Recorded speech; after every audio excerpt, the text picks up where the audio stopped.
Hi, welcome to this video. We're going to guide you through how to change app icons on iPhone without shortcuts.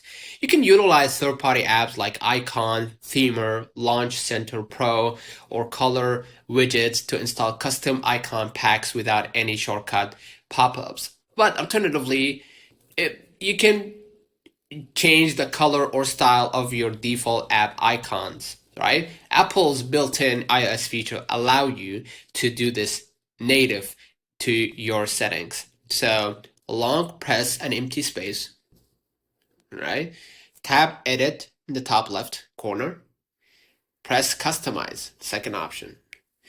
Choose from the available built-in options. You have tinted, right? Darker light, force a dark appearance across your icons, or large, right?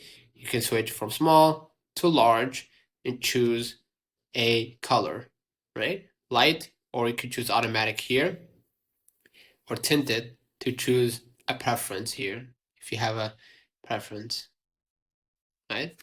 Basically, that's it. You can go ahead or go back to your screen and apply, of course, the settings. So consider liking this video, subscribing, it really helps.